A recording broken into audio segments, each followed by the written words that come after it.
सालों पहले फारस देश में अली बाबा और कासिम नाम के दो भाई रहते थे। पिता की मृत्यु के बाद से दोनों भाई मिलकर अपने पिता का व्यापार संभालते थे। बड़ा भाई कासिम बहुत लालची था। उसने धोखे से पूरा व्यापार हथिया कर अली बाबा को घर से निकाल दिया। इसके बाद अली बाबा किसी बस्ती में जाकर अपनी पत्नी के साथ झोपड़ी में गरीबी की जिंदगी व्यतीत करने लगा।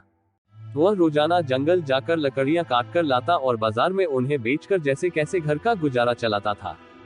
एक दिन अली बाबा ने जंगल में लकड़ी काटते समय 40 घुड़सवार को वहां आते हुए देखा। सभी घुड़सवार के पास धन की पोटली और खंजर थे। ये देखकर वह समझ गया था कि ये सभी चोर हैं। अली बाबा एक पेड़ के पीछे छिपकर उन्हें देखने लगा। तभी सभी घुड़सवार एक पहाड़ के पास जाकर खड़े हो गए। तभी चोरों के सरदार ने पहाड़ी के सामने खड़े होकर बोला, खुल जा सिम सिम। इसके बाद पहाड़ में से एक गुफा का दरवाजा खुला। सारे घुड़सवार उस गुफा के अंदर चले गए। अंदर जाकर उन्होंने बोला, बंद हो जा सिम सिम, और गुफा का द्वार बंद हो गया। ये देख अली बाबा दंग रह गया। कुछ देर बाद वो दरवाजा फिर से खुला और उसमें से वो सभी घुड़सवार निकले और वहां से रवाना हो गए।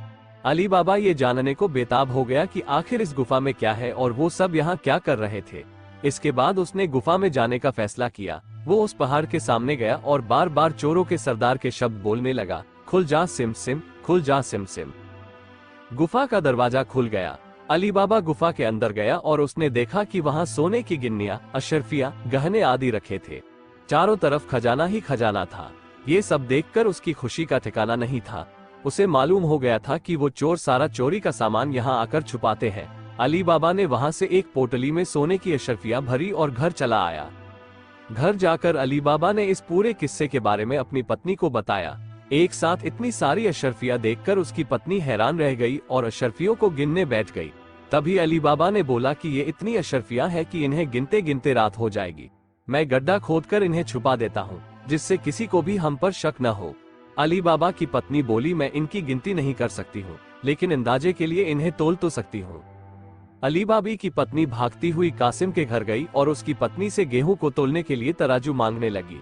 ये देखकर कासिम की पत्नी को उस पर शक हुआ। उसने सोचा कि इन गरीब लोगों के पास अचानक उनके पास इतना अनाज कैसे आया। वो अंदर गई और तराजू के नीचे गोंद लगाकर लाई और उसे दे दिया। रात को अली बाबा की बीवी ने सारी अशरफियों को तोला और तड़के सुबह उनका तराजू लौटा आई। कासिम की पत्नी ने तराजू को उल्टा करके देखा तो उस पर सोने की एक अशरफी चिपकी हुई थी। उसने यह बात अपने पति को बताई। कासिम और उसकी पत्नी यह जानकर जल भुन गए। दोनों को रात भर नींद नहीं आई। सुबह होते ही कासिम अली बाबा के घर गया और उससे धन का स्रोत पूछने लगा। ये सुनकर अली बाबा ने कहा, आपको कोई गलतफहमी हुई है, मैं तो एक मामूली लकड़हारा हूँ। कासिम ने बोला कि तुम्हारी बीवी कल हमारे घर से अशरफियों को तोलने के लिए तराजू लेकर गई थी। ये देखो, ये अशरफी तराजू पर चिपकी मिली है। सब सच बताओ, नहीं तो मैं सबको बता दूंगा कि तुमने चोरी की है। ये सुनकर अली बाबा ने सच सच सारी कहानी बता दी। कासिम के मन में लालच आ गया। उसने खजाना हथियाने का प्लान बनाया और अगले दिन गुफा पहुंच गया। वह अपने साथ एक गधा भी लेकर गया ताकि वह उस पर खजाना लाद कर ला सके। गुफा के सामने पहुंचकर उसने अली बाबा ने जैसे बताया था वैसे ही किया। उसके खुल जा सिम सिम बोलते ही गुफा का दरवाजा खुल गया।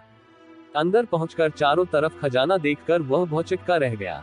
उसने बोरियों में सोने की सिक्के भरे और बाहर निकलते समय क्या बोलना है वही भूल गया। गुफा से बाहर निकलने के कासिम ने तमाम प्रयास किए, लेकिन कोई रास्ता न निकला। वो गुफा के अंदर कैद हो जाता है। कुछ देर बाद जब चोरों का गिरोह वहां पहुंचा तो उन्होंने देखा कि बाहर एक गधा बंधा है। वे समझ जाते हैं कि यहाँ कोई आया है। चोर अंदर जाते हैं और कासिम को ढूंढकर मार देते हैं। इधर जब कासिम घर नहीं पहुंचता तो उसकी पत्नी परेशान हो जाती है और अली बाबा के घर जाकर बड़े भाई को ढूंढकर लाने के लिए बोलती है।